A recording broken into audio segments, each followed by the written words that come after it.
You might think that with a dual sport bike in the garage, if I was going to be riding on gravel and dirt back roads, that would be the bike I would choose. It makes a lot of sense, doesn't it? Big wheels, plenty of suspension travel, wide handlebars for leverage. And on this day, I did indeed choose the dual sport Moto Guzzi Quota to ride the Doran Road. This little back road cuts across country for a few kilometers. It's nothing special. Just a narrow, charming track winding through heavily forested, sparsely populated rolling country.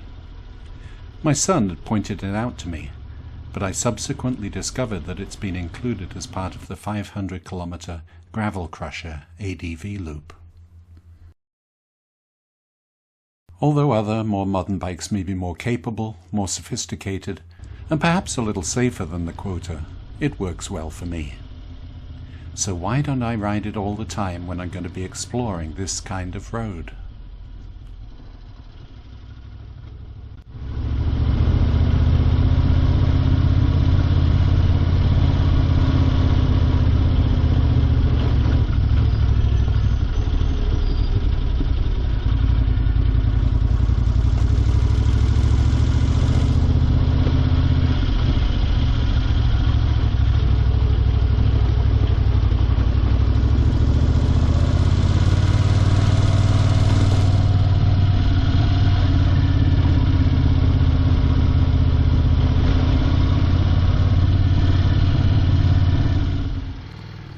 The short answer is, I have a hard time passing by any interesting roads, no matter what I'm riding.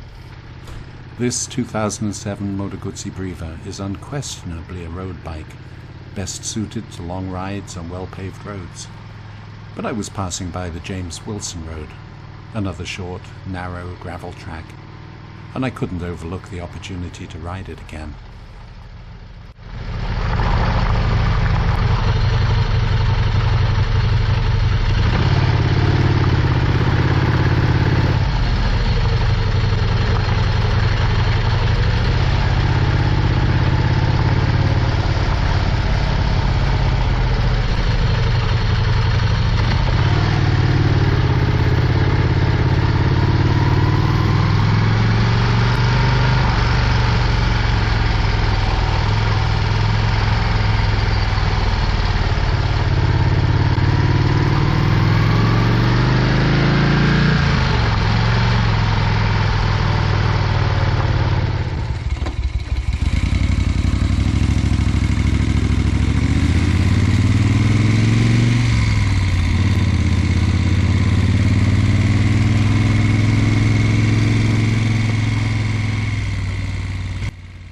My long-suffering Moto Guzzi Eldorado has been pressed into service, riding all kinds of roads in the more than 160,000 kilometers we've been traveling together. She's a tough old bird, soaking up potholes and shaking off washboard, rarely unsettling her rider. On this day I deliberately chosen to ride the Levant Mill Road, which cuts north through the Lanark Forest. It's only about 15 kilometers long, but it's a pleasant ride, and I've rarely encountered any other vehicles when I've ridden it in the past.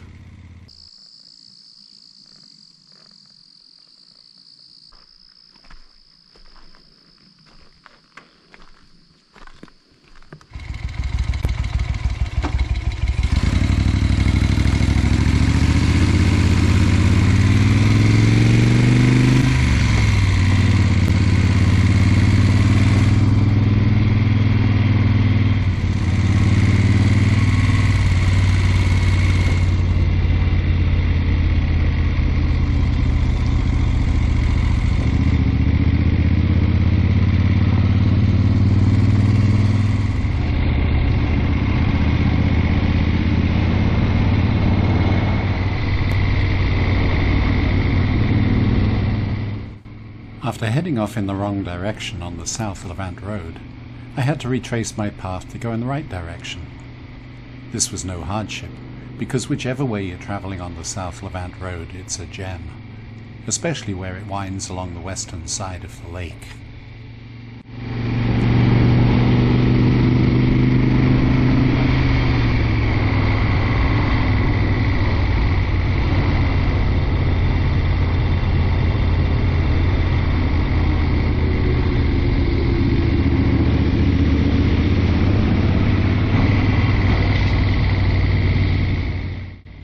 But back on track, I headed north once again on Black Creek Road towards Joe's Lake.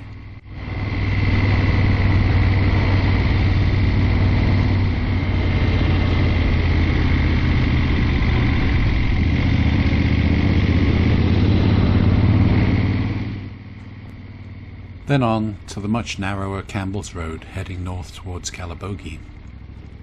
I'd ridden this section when it was little more than a rocky four-wheeler track through the forest. It's been much improved over the last few years.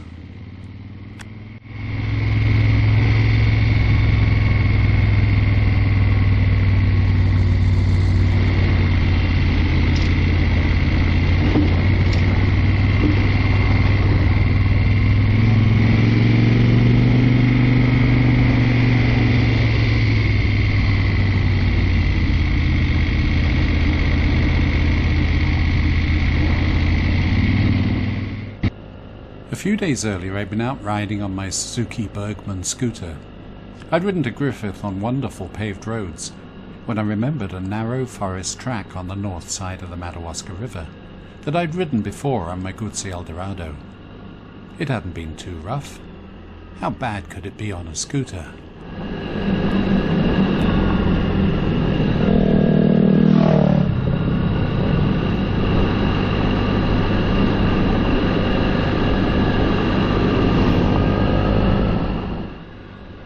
At first it was okay, a little bouncy where a half-hearted pass with a grader had raked the surface, but the scooter was doing fine.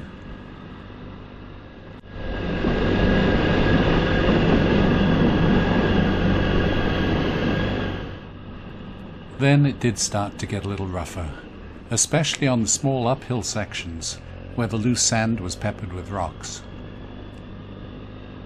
With about 15 kilometers to go until I hit the paved road, I did wonder whether riding a scooter along this road was a smart move. Turn back or plough on? I ploughed on.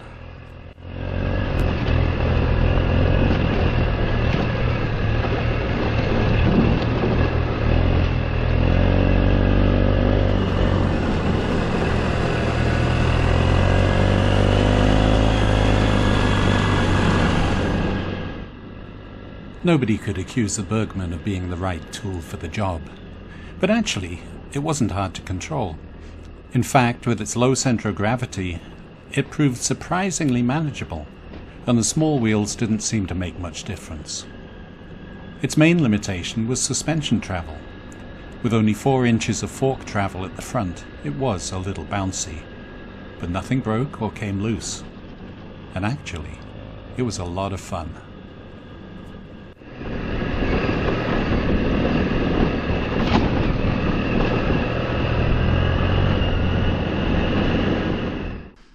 Eventually I reached Morrow Creek and stopped for a quick rest and to see if anything was moving in the water. Scooters on unpaved back roads? Oh heck, why not? They're far more capable than you might imagine. Something that countless millions of people in the third world are well aware of, even if scooters get little affection in North America.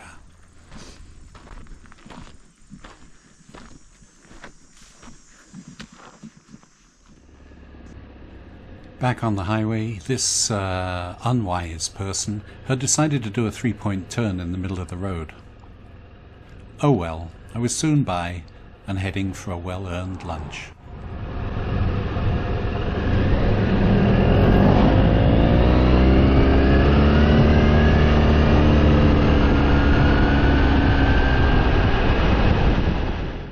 Thanks for watching. I have a new book out which is currently available on Amazon in digital and paperback formats. Just search Amazon by title or Nick Adams Motorcycle. The audiobook version, narrated by me, will follow shortly. Thanks.